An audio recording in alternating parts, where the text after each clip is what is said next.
Chers téléspectateurs, bienvenue à ce premier numéro du magazine Zoom sur le tourisme. Le mois de février était chargé d'activités, d'actualités dans le secteur. Nous avons pu vous recueillir toutes les informations possibles que vous allez découvrir dans ce numéro. La structure Tokende Africa a organisé dans la salle Fatima une formation de 250 guides touristiques. Suivez ces reportages et cette interview réalisée par notre équipe sur terrain. C'est une formation pour les guides touristiques. C'est un programme de renforcement de capacité qui va introduire pour une première fois en RDC le guide touristique, le métier de guide touristique.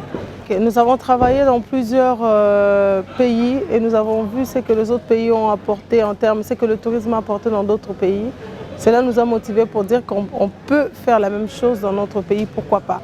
On peut faire même mieux chez nous. Nous travaillons avec l'aide du gouvernement pour que nous ayons la structuration de la corporation des guides touristiques. Ce sera une toute première en RDC, mais nous devons l'avoir pour que nous puissions justement donner une suite logique à cette formation et valoriser le métier de guide touristique dans le secteur du tourisme en RDC. L'objectif du ministère du Tourisme est tout à fait parental, si je peux dire, parce que nous avons comme objectif aujourd'hui de promouvoir le secteur privé.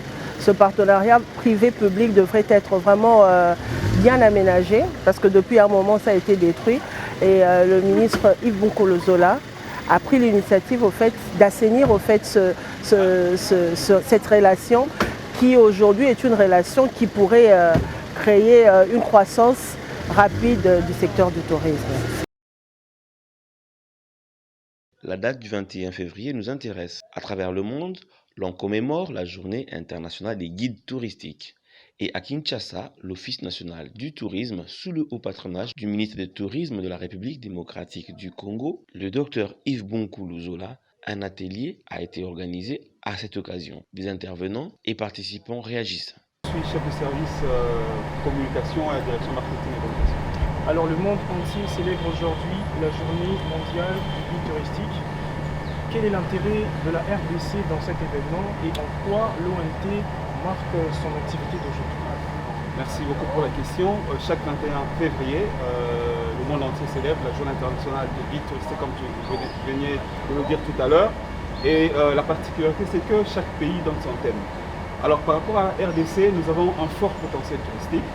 Et il est important que nous ayons des personnes qui sont capables, aptes de présenter le Grand Congo.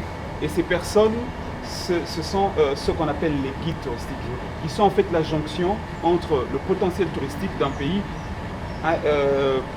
entre le potentiel touristique, mais aussi et les visiteurs, ce qu'on appelle les touristes. Donc le guide touristique, c'est la porte ouverte du pays, c'est le miroir. Raison pour laquelle il est important que cette profession soit canalisée, soit formalisée pour que nous ayons des professionnels du métier de guide touristique. Le tourisme est l'industrie, la première industrie pourvoyeur d'emplois dans le monde aujourd'hui. Il contribue, le tourisme, à près de 12% dans le PIB mondial. Donc il est de notre intérêt que nous puissions formaliser, encadrer cette profession et pour également répondre, n'est-ce pas, à la vision du chef de l'État, celle de produire de l'emploi, d'éradiquer la pauvreté, parce que le tourisme est l'un des moteurs d'éradication de la pauvreté. Il était important pour nous de réfléchir autour de cette profession. Vous avez suivi l'intervention du secrétaire général au tourisme, représentant de son excellence M. Yves Bonkolo, le docteur, que nous saluons en passant. L'intervention, le mot d'accueil de Madame le directeur général de l'Office national du tourisme, Madame Rosette Saïba, ainsi que de plusieurs intervenants, entre autres des guides qui ont échangé autour de leur expérience. Et divers orateurs ont parlé de ce métier, de cette profession, et voilà qu'à la fin, l'État a parlé de la loi, parce qu'il y a une réglementation. La loi portant principes fondamentaux du tourisme consacre cette profession en son article 24. Il y a le référentiel des métiers, mais il y a également, on parle dans ce référentiel du métier de guide touristique, et bientôt, comme l'a si bien dit l'un des conseillers du ministre en communication, M. Franck Kitenge, que bientôt il y aura des arrêtés le secteur sera on va enfin, non seulement la loi, mais des arrêtés qui accompagnent l'exécution de cette loi. Le tourisme, c'est aussi les événements. La fête du livre a pu rassembler plusieurs personnes, notamment Julien Loiseau, qui est un écrivain et pour sa part, il a une très belle impression de la ville de Kinshasa. Découvrez-le dans cette interview. Je suis donc Julien Loiseau, je suis historien. Je suis professeur à l'université en France, à l'université d'Aix-Marseille, grosse université française.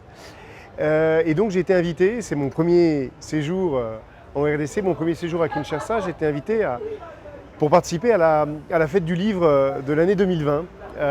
Et pour moi c'est une grande joie, une grande fierté. Je pense que tout ce qui donne à connaître un lieu, un pays, évidemment c'est une chance. Je pense que tout ce qui conduit les gens à venir ici à Kinshasa, à découvrir la RDC, à rencontrer des gens, à rencontrer des Kinois, des Congolais, c'est vraiment une chance. C'est déjà une chance pour les gens qui sont ainsi accueillis comme je le suis depuis quelques jours à Kinshasa. Et puis je pense que c'est une chance pour tout le monde. Alors mes impressions sur Kinshasa, pour l'instant j'en ai vu que quelques petits bouts, mais moi j'aime beaucoup j'aime beaucoup les grandes villes, les villes qui sont animées, les villes où il y a du monde, les villes où les gens sont là et sont dans la rue. J'ai longtemps vécu dans une autre grande ville africaine qui est le Caire, qui pour moi est une deuxième patrie, une deuxième ville de cœur. Et je retrouve beaucoup de choses ici à Kinshasa, dans la présence des gens, dans la chaleur des gens, leur présence dans la rue.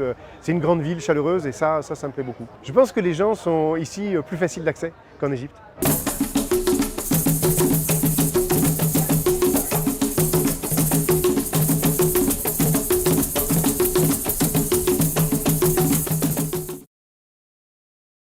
Bonjour.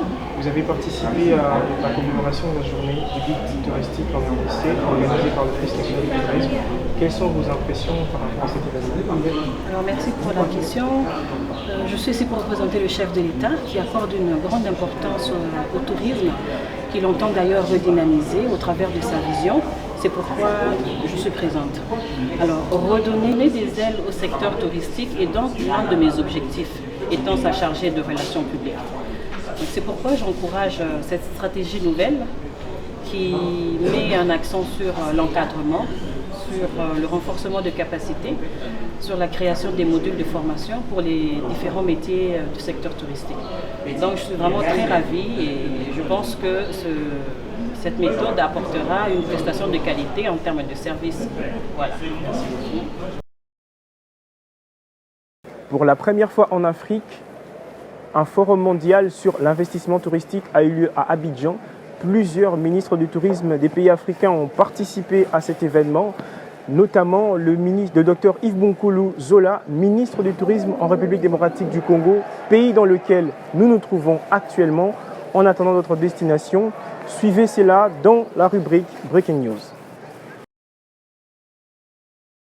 Le Sofitel Ivoire d'Abidjan a accueilli durant 2 jours les ministres du tourisme de plusieurs pays africains, parmi lesquels la Côte d'Ivoire, la Gambie, la Centrafrique, le Burkina Faso, le Mali, l'Afrique du Sud, le Gabon, ainsi que la République démocratique du Congo. Au regard de la croissance des arrivées touristiques sur le continent, il est de l'intérêt des pays africains de créer les conditions en vue d'encourager les investissements privés pour soutenir l'expansion du tourisme en Afrique. Je voudrais de façon particulière encourager les hommes d'affaires du continent à être les premiers investisseurs sur le secteur dans notre continent. Il était question de réfléchir sur les investissements dans le secteur du tourisme africain. Les ministres présents à ce forum ont décidé de la mise en place d'un fonds de développement du tourisme africain. Concernant la République démocratique du Congo, représentée par le Dr Yves Bonkulu Zola, ministre du secteur touristique, plusieurs projets ont été présentés, notamment celui du domaine de chasse de Bombolumene, du premier zoo de la République démocratique du Congo, situé à Kinshasa, et tant d'autres projets. Chers téléspectateurs, merci de nous avoir suivis sur ce premier numéro du magazine Zoom sur le tourisme. Le mois de mars arrive, nous préparons de l'actualité pour vous. En attendant, abonnez-vous sur la chaîne YouTube et contactez-nous au numéro qui va s'afficher au bas de l'écran. Au revoir.